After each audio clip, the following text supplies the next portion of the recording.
My name is Melissa. At the start of last year, I enjoyed too much gourmet food and gained 3 kilograms. Now that I'm 45, I'm trying to lose that weight before the holiday season. If I can shed those 3 kilograms now, I won't feel bad if I gain it back during the holidays, right? There's so much delicious food from Christmas to New Year's. Plus, I might treat myself to Valentine's chocolates, too. Oops, I'm getting hungry just thinking about it. Looks like I might gain weight again this year.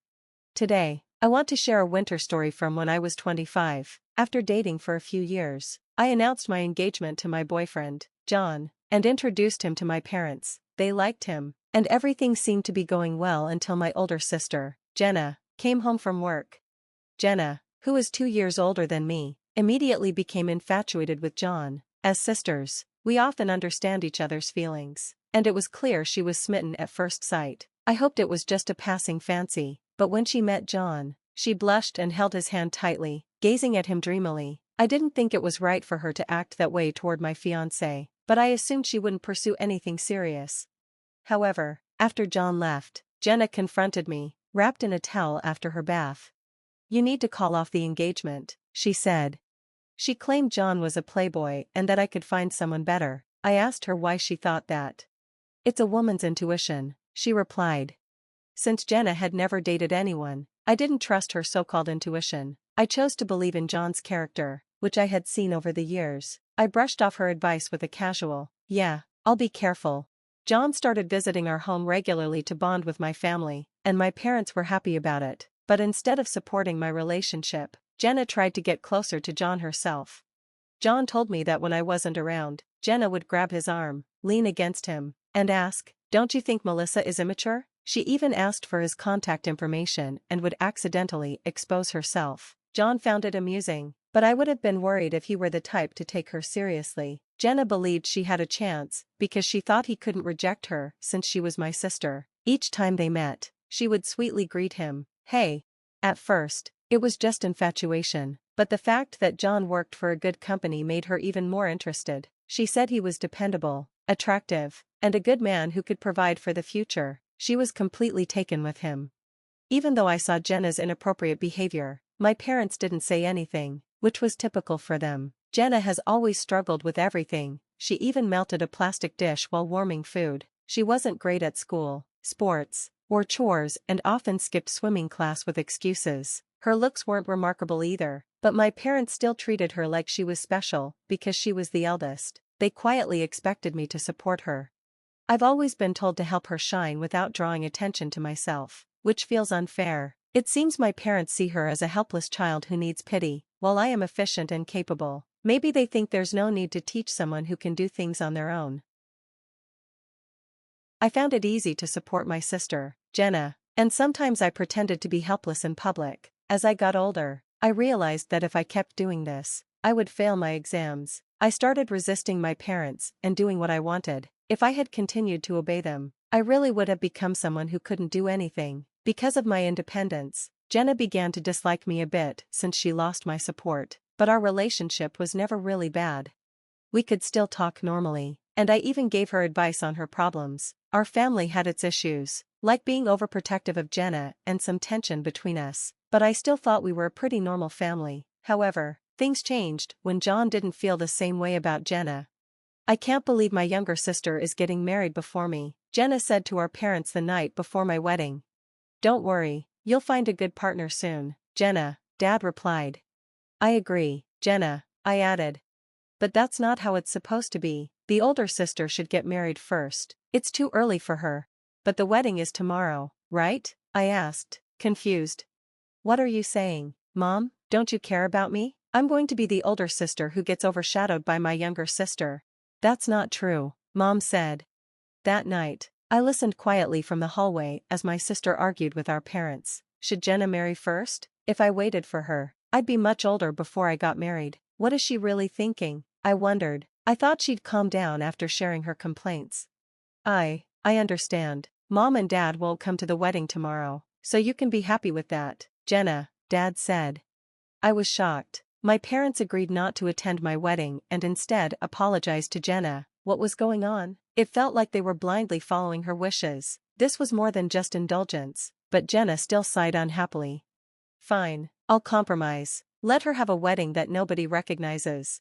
It was clear she didn't want me to marry John, probably because she had feelings for him. It was unbelievable that my parents wouldn't come to my wedding because of Jenna's unrequited love.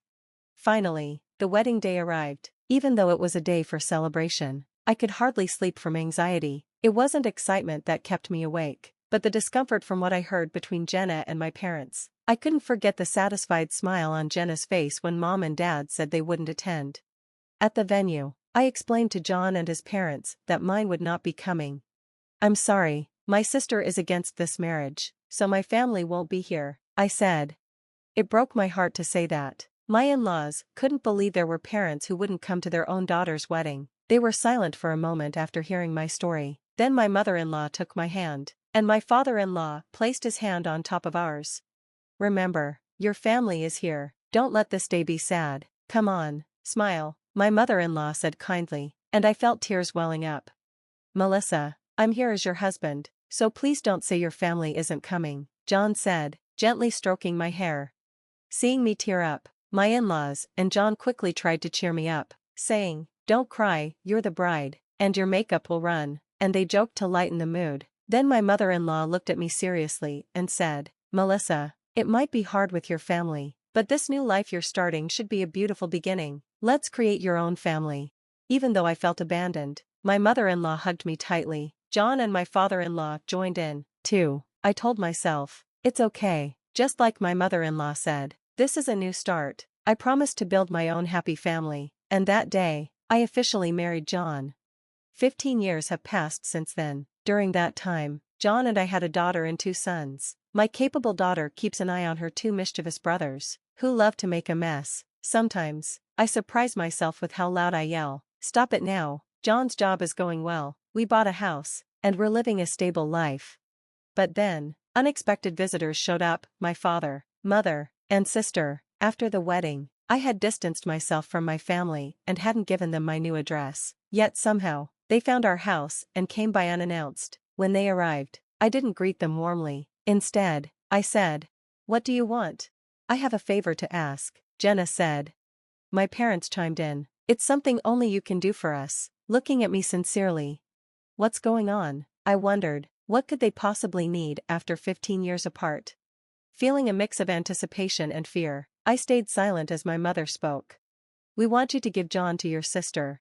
What? Both John and I were stunned by her words. "Wait, what do you mean I have to give John away?" I asked. Both my parents quickly turned away, looking guilty, while my sister stood there, smug and self-satisfied. "She's still single and turning 42 this year, and that's a problem," my father said. I couldn't quite follow his logic, and John looked just as confused.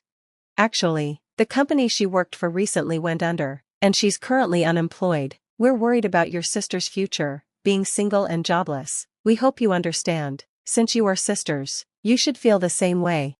In my mind, I countered their serious expressions with a silent, "No, I don't think so." I was frustrated by my father's slow speech and the unnecessary comments he was holding back, eager to hear where this was going. "She's always liked John, and she's still alone because of that. You've enjoyed your marriage with John, haven't you? Could you please let your sister have him for the rest of her life?" "What?" I exclaimed, completely stunned. John looked just as bewildered. Meanwhile, my parents were pleading, and my sister wore a self-satisfied grin. She seemed certain she would get John, after all. My parents had always catered to her whims, but this request was outrageous. As I buried my face in my hands, John leaned in and whispered, "This might actually be an opportunity." "Really?" I asked, surprised. "Yeah, it's like that joke you made when you were drunk, coming to life. Should we go for it?" With that, we stood up and faced my sister and parents again. "Do you really love John that much?" I asked. My sister was caught off guard by my question, unable to hide her shock. Yes, I've really loved him all this time. Truly," she replied. "That's some serious affection, to keep loving him for 15 years, even though he's another woman's husband," I said, raising an eyebrow. "Yes, it's been so painful seeing you and John together. It should have been me," she insisted, her voice full of conviction. John and I struggled to keep straight faces, but I decided to play along. "I give up. If you love him that much, I'll step aside," I said. My parents looked shocked by my words. My mother quickly asked, "Really? Don't you love John too?" "No, actually," John replied. "To be honest, I've always liked Jenna." My sister's face lit up with joy. "Really? I knew it. You never pushed me away when I hugged you, and your eyes always looked so loving. I've been waiting for this." "Finally, it's happening," she exclaimed, brimming with excitement. It was hard to stifle my laughter. John pretended to wipe away tears, though I could see him shaking with suppressed mirth. "We just needed to endure this moment a little longer. We'll always be together from now on, John," Jenna said, suddenly addressing him casually, as if she had rehearsed it 1,000 times. It was obvious she had been living out a fantasy romance with John in her mind for the past 15 years. "Jenna, I'm happy," John replied with a smile. "Please be my support from now on." "Yes, absolutely, so, I'm going to quit my job and—" The sudden blush on my sister's face faded, replaced by an expression of shock. "I want to be with you, Jenna, all the time, so I'm quitting my job to always be by your side," John declared. "What?" My sister's voice cracked in disbelief. "I won't even step outside anymore," John continued cheerfully. "I'll follow you to the bathroom and watch you do housework from behind." His playful tone left my sister momentarily speechless, but panic soon set in. Our parents couldn't hide their discomfort either. "But I'm not working either, and this is troubling," my sister stammered. "What's troubling about it? If we're together, we have nothing to fear. We don't need money to be happy," John replied with a wide grin. "But nowadays, we have to pay for insurance, right? It's not like the old days, we can't love each other if there's no money," my sister reasoned, clearly losing her focus. Seizing the opportunity, I chimed in, "John, if we do end up divorcing, I'll be taking a generous share of the assets, so, you'd better be prepared." "Don't worry, your sister and parents will cover the payments," John joked.